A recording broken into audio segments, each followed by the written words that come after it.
नोंथांमोनहा बे स्क्रिनाव नुनाय फट'नि सायावहाय मा सानो नोंथांमोनहा कमेन्टआवहाय बयबो कमेन्ट खालामनानै हो आरो हानायमानि बे भिडिअखौ शेयार खालामना हो जाहाथे जोंनि बर' हारिया बेफोरबायदि जाथायनिफ्राय रैखा मोनो बा सांग्रांथि जानो हायो जोंनि बर' रायजो राजा आरो जोंनि गासै बर' रायजो राजानि आंगो बिमा बिफाफोरा नङाब्ला बेफोरबायदि जाथाया माने दिनै सानसे गाबोन सानसे बारानिफ्राय बारा जाबोगासिनो आरो दिनैनि जाथाया गोदान नोंथांमोनहा जे बे स्क्रिनावहाय फट'सफोर नुदों बे जाथाया दिनैना गिख्रंथावसिन आरो दुखुनांथावसिन जाथाय नोंथांमोन दा बिनि फारसे नोंथांमोनहा गुवारै मिथिनो थाखाय बे भिडिअखौ गुदिनिफ्राय जोबजासिम नायनानै हो। हेलो लोगोफोर खुलुमबाय आंनि मुङा अमृत बसुमतारी नोंथांखौ दिनैनि बे गोदान भिडिअआव फिन बरायबाय जाय बिथांमोनहा आंनि चेनेलाव गोदानै भिजिट खालामदों नोंथांमोनहा प्लिज चेनेलखौ साबस्क्राइब खालामनानै हो आरो जाय बिथांमोनहा अलरेडि साबस्क्राइब खालामखाबाय नोंथांमोननिसिम आंनि गोसो गोरबोनिफ्राय रोजा रोजा साबायखर बावनाय थाबाय। बे जाथायानो जादों नोंथांमोन चिरां डिस्ट्रिक्टनिफ्राय जाबोनाय जाथाय दा जोङो गोबांथार माने जाथाय मावबोनाया माने चिरां डिस्ट्रिक्टनिफ्राय गोबांथार जाबोबाय दा बेनिखायनो आं चिरां डिस्ट्रिक्टनि रायजो राजाफोरखौ खेबसेयैनो माने खावलायहरखानो सानो नोंथांमोनहा एसे नोजोर होदो गावबा गाव एरियानि रायजो राजाफोरखौ बा गावबा गाव समाजखौ एसे स्ट्रं खालाम बा फोसाबनो नाजा नङाबा बे जाथाया दिनै नङा गाबोन बारायगासिनो बारायनानै दिनै नैबे दिनैनि जे आं दा फट' मोनसे दिन्थिदों बेनि बेफोरबायदिसिम आगान सुरबोबाय दिनै नोंथांमोनहा गावबा गाव एरियाखौ जुदि स्ट्रं लाखिनो हायाब्ला दा नोंथांमोनहा जे स्क्रिनावहाय फट'सफोर नुदों नङा होमबा सानै हिनजाव हौवानि हिनजावसा आरो हौवासा बिसोरो माने गोबां खम बैसोनि गथ'फोर सासेया हौवासाया 17 बोसोर बैसोनि हिनजावसाया 16 बोसोर बैसोनि दा बे जाथाया जाथावना नङामोन आङो बिसोरो बैसो खम हिसाबै आं बिथांमोननि फट'खौ माने ब्लार खालामनाय जागोन फेसखौ आङो माने दिन्थिनाय नङा होथेनाय जागोन दा नोंथांमोनहा सिन्था खालामनानै नाय बे जाथायनि सायावहाय गोथौयै जाहाथे दिनै बिथांमोन बे गथ'फोरनि सायाव जाबाय बा बे गथ'फोरा बे जाथायाव गोग्लैबाय बा बे हाबाखौ मावफ्लांबाय जाहाथे गुबुनफोरा बेफोरबायदि माने खामानिफोरखौ दा मावथों बेनिखायनो बिमा बिफाया सांग्रांथि जा दिनै उन्दै उन्दै गथ'आ सिगाङावहाय गिदिर गिदिरनि जाथाय जालांदोंमोन नङा होमबा रायजोफोर सोरबा हाबा जाखानाय गथ' गोनांखा दोनखारलायनाय खारलायनाय नङा होमबा दा दिनै उन्दै गथ'आवबो फैलायबाय नै सेन्स जालायबाय मोनसे मोजां सानगोन दानै गाज्रि सानगोन दा बे जाहोनाव दिनै जाथायाबो सेन्स जाबाय बोथोरानो सोलायबाय खोमा नङा होमबा जोंनि बर' रायजो राजाफोरनि थाखाय दा बेनिखायनो आङो माने खावलायहरखाबाय नङा होमबा चिरां डिस्ट्रिक्टनि रायजो राजाफोरखौबो आरो गासै जोंनि बर' रायजो राजाखौ आं खावलायनो सानो नोंथांमोनहाबो सांग्रां जा बा गासै बिमा बिफाया गासै गथ'नि बिमा बिफाया सांग्रां जानाया गोनांथार मानो होननानै बुङोब्ला बे जाथाया बिमा बिफानि माने गावनि फिसानि सायावहाय जेबो दायित्व गैयैयाव जेबो नोजोर गैयैयाव बे जाथाया जाबोदों आं बेखौ सानो बेनिखायनो गासै बर' रायजो राजा नोंथांमोनहा जायफोरा बिमा बिफा बा जायफोरा लाइमोन बा जायफोरा समाज सिबियारि बा जायफोरा गावनि हारिखौ मोजां मोनग्रा नोंथांमोनहा माने सांग्रां जा एबा गावनि समाजखौ सांग्रां खालामनानै लाखि आं दा बे जाथायनि सायावहाय गुवारै फोरमायलांसै नोंथांमोन जाथाया जादोंमोन नोंथांमोन चिरां डिस्ट्रिक्टनिनो 16 थारिख खालि सासे हौवासा सासे हिनजावसा गथ'फोरा बेंगलरसिम फैदों बिसोरो बबे रेलवे स्टेशननिफ्राय गाखोदों आं बेखौ मिथिया आसामावहाय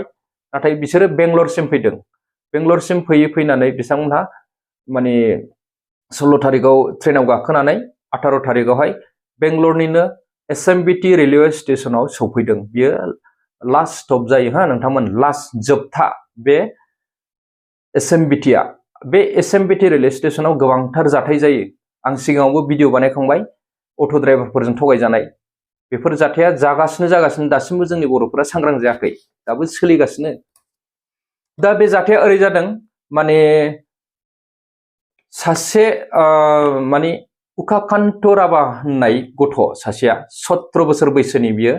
बिनि बिब'आ माइसुराव थायो बेंगलरनिफ्राय 120 to 30 किल'मिटार्स गोजानाव बेंगलरनिफ्राय आरोखि बेसे गोजानाव थायो माइसुर डिस्ट्रिक्टआवहाय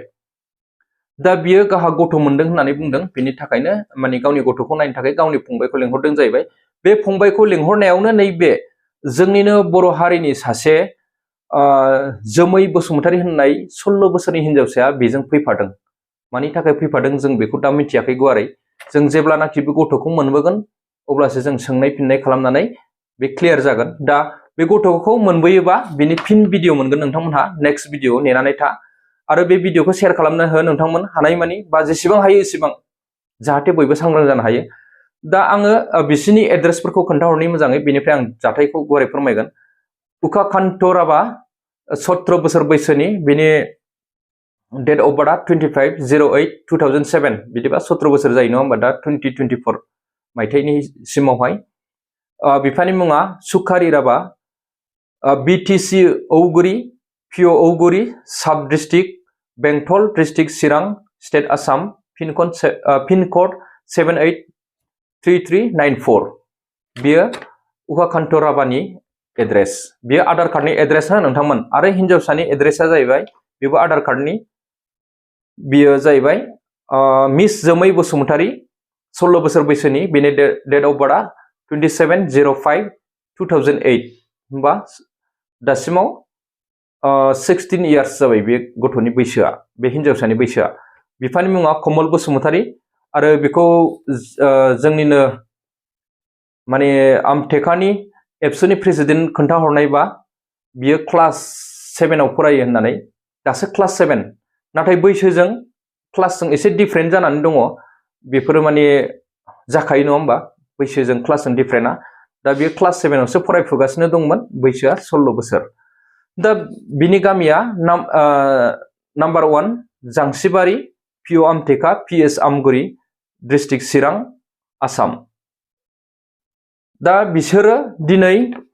बेंगलरसिम फैबाय नङा होमबा माब्रै फैनो मोनखो एथ्राब खम बैसोनि गथ'फोरा दिनै 16 बोसोरनि सासे हिनजावसाया बा 17 बोसोरनि सासे गथ'आ बोरै बेंगलरसिम फैनो मोनखो हौवासाखौथ' न'खरनिया लेंहरबाय दे बे हिनजावसाया बोरै फैनो मोनखो दिनै बिसिनि बिमा बिफाया बबेहाय थांखो माब्रै हगार हरखो दिनै क्लास 7 आव फरायनाय गथ' हिनजावसाया मा खालामफैगोन बेंगलराव फैनानैलाय आरो बिसोर गोमा फैबाय बेंगलराव दिनै बेंगलरनि SMBT रेलवे स्टेशननिफ्राय गोमा फैबाय बिसोरो आरो बिसोरखौ माने सासे मानसिया गाइड खालामबोदोंमोन ट्रेनावहाय सोरबा सासे सुबुंजों फैफादों बिसोरो बै मानसियाबो लाबोफानानै रेलवे स्टेशननिफ्राय लाबोनो हायाखै मोजाङै गाइड खालामाखै आरो बे जाथाया जानाय नङामोन जे नैबे उखाखान्थ राभानि बिबौआ फैनानै रेलवे स्टेशनाव रिसिभ खालामनायमोनब्ला बेवहाय लांफैनायमोनब्ला बे जाथाया जानाय नङामोन न'खरनि सासे गार्जेनफोर थाफैयोमोनब्ला सासे गिदिर मानसिया रिसिभ खालामफैयोमोनब्ला बे जाथाया जानाय नङामोन दा रिसिभ खालामाखै बे जाहोनाव जादों माब्रैहाय जादों होननानै बुंब्ला रायजोफोर दिनै बेंगलरनि रेलवे स्टेशन मोनफ्रोमावबो माने गोबांथार चेकिं जायो मिथिबाय रेलवे ट्रेननिफ्राय ओंखारखांनायनि उनावहाय नोंथाङा बाहेरा फारसे फैयोबा जुदि इजिट फारसे फैयोबा बेवहाय गोबांथार नोंनि ट्रेन टिकेट बबेनिफ्राय फैदों फैयाखै आइडि कार्ड बेखौ चेकिं खालामो हा बे जाहोनावनो बिसोरो चेकिं खालामजादों बैसोआबो खम बेनिफ्राय सानैनाबो बैसोआ खम नोंसोर सानैजों मा जायो जाया बेखौ बिसोर सोंदों जागोन माने आङो बिनि सायावहाय मोजाङै मिथिया आरो नैबे जोंनि जे बर' हिनजावसा बियो जोमै बसुमतारिया हिन्दीबो फंसेबो रोङा जाहैबाय नैबे उखाखान्थ राभाया हिन्दीखौ रोंगौ बिनिफ्राय बे आसामिसबो रायलायनो हायो दा बेनिफ्राय न'खरनिफ्राय रिपर्ट जोंनिसिमथ' रिपर्ट फैयाखै जोंनिनो BBW आफादनि मेम्बारा आंनो खोन्थाहरदों बेनिफ्राय उनावहाय कनफारेन्स खालामनायाव आं न'खरनिजों एसे सावरायदों बेनिफ्राय आङो बिथांमोनखौ FIR होनो थिनदोंमोन सोरबा सिनायनो मोनै मानसिया लांदों होननायखाय पुलिसाबो लाङाखै बिसोरखौ माने सोरबा सिनाय मोनै मानसिया लांदों होनदोंमोन बेनिफ्राय बे एबसुनि आमटेकानि एबसुनि प्रेसिडेन्टआ खालामहैदोंबो FIR खालामाखै नाथाय FIR जायाखै FIR खालामनो हायाखै माने पुलिस रिपर्ट खालामनानै हरदों जोंनिसिम गोजोनथाव बिथाङा खस्थ' खालामदों बे गथ'फोरनि थाखाय दा माने नैबे माखासे सुबुंफोरा माने नायफैदोंबो जाहैबाय खबर मोनबाय न'खरावहाय खनसे रायलायनो हरनो होदों जाहैबाय बे जायफोरा लाबोनानै दोनफैदों बे जाहोनाव मिथिनो मोनदों माने डन बस्क' दं होननानै जोंनो खोन्थाहरदों नाथाय डन बस्क' नङा बे नोंथांमोन बस्क' CWC बस्क' चाइल्ड वेलफेयार कमिटि बिसोरसो रेस्किउ खालामदों मानो होननानै बुङोब्ला बैसो जायै उन्दै गथ'फोरखौ बाहेरायाव फैयोब्ला बा आनि थानि जानाय नुयोबा CWC वेलफेयारा माने रेस्किउ खालामनानै दोनहैयो जाहाथे बिसोरो माने बबेबा गाज्रि लामायाव बा बबेबा खैफोदाव दा गोग्लैथों होननानै दोनहैयो नङा होमबा आरो 17 बोसोर बा 16 बोसोरनि बैसोनि गथ'फोराथ' खामानि मावनो कम्पानिफोरावहाय जयनिंबो मोना आरो बिसोरखौ खामानि मावहोनोबो मोन्थाय गैखाया नङा होमबा दा बिमा बिफाया बेफोरबायदि हगार हरनाया नैबे आं जोंनि जे बर' हारिनि बिमा बिफा जे नैबे जोमैनि बसुमतारिनि बिमा बिफा आं जोबोद दुखु मोनदों बिथांमोननि सायाव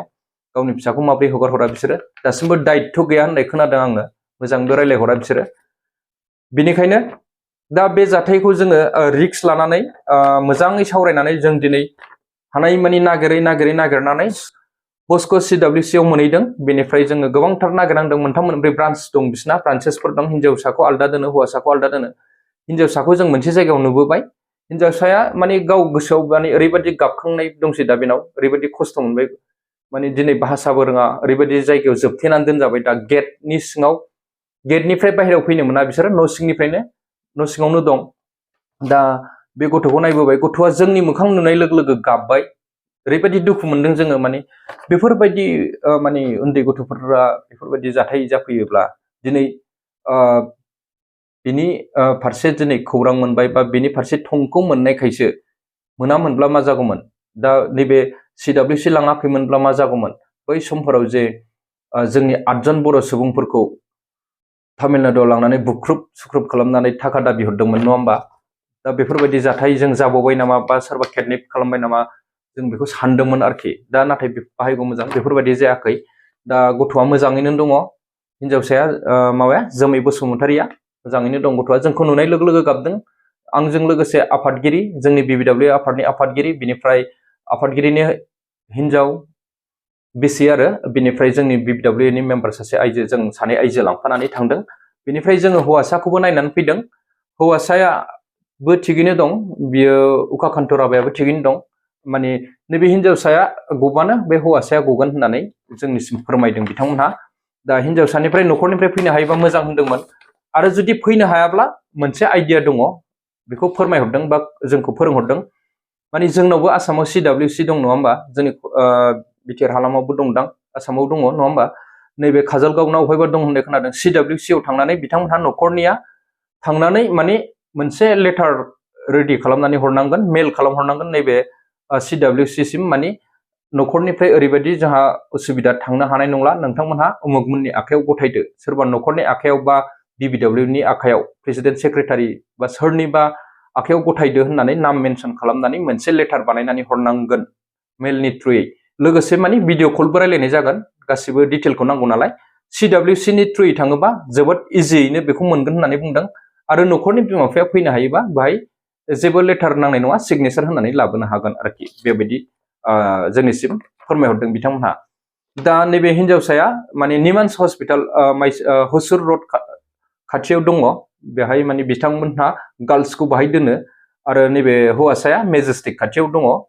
नैबे गान्धीनगरावहाय जों सानैखौबो नायनानै फैदों बिथांमोनहा सानैबो मोजाङै दं बे गथ'फ्रा दा बिब'आ लांफैगोन बे हौवासाखौ नैबे हिन्जावसा गबानो नाथाय बेफोरबायदि जाथायाथ' जाथावना नङा होमबा रायजोफोर दा बेनिखायनो जों बयबो सिन्था खालामनाया मोजां बयबो सिन्थाथ' खालामनो हायो बयबो सांग्रां जानांगोन दिनै हिन्जाव हौवा हाबा जाखानाय दोनखारलायनायाथ' जोबनो गैखाला बेखौ बारलांनानै दा दिनै उन्दै गथ'फोरनाव फैलायबाय नै दिनै बिसोर फैबाय गाबोन सोरबा फैबावगोन बेनिखायनो सांग्रां जानांगोन बिमा बिफाया गावनि गथ'फोरखौ नोजोर होनांगोन जोङो जौ लोंग्लानानै फेदलानानै थायोबा जानाय नङा दै नोंथांमोन बा माबा मोनसे खोथा लानानै गावजों गावल' नारा नाथा जालायबाय थायोबा बेफोरबायदि जाथाया जोबनाय नङा आरो गोबांथार सुबुंफोरनि फारसे आं बुंहरनो सानदों जायफोरा कमेन्ट खालामो बेफोरबायदि हिन्जाव हमनाय भिडिअफोरखौ आपल'ड खालामनाङा माने गावनि हारिखौ फाननाय जायो होननानै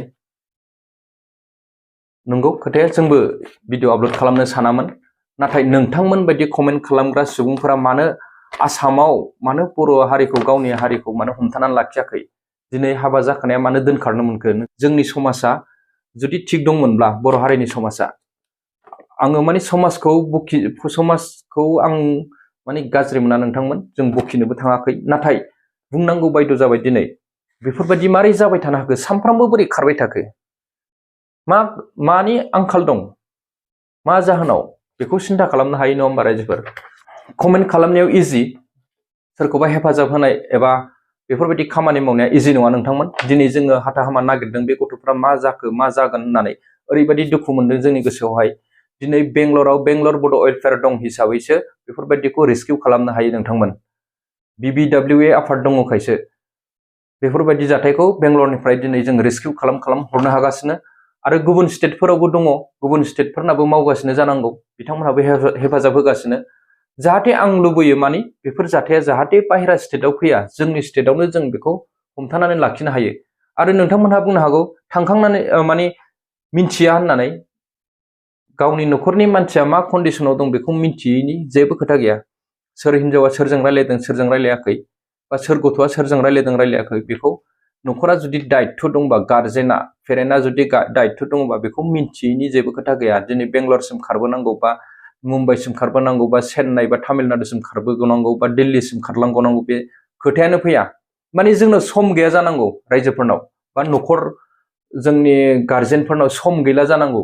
माने मबाइलावल' जों बयबो बिजि थाबायना मारै जाखो ना मबेबा खामानिफोराव बिजि थाबाय जाखो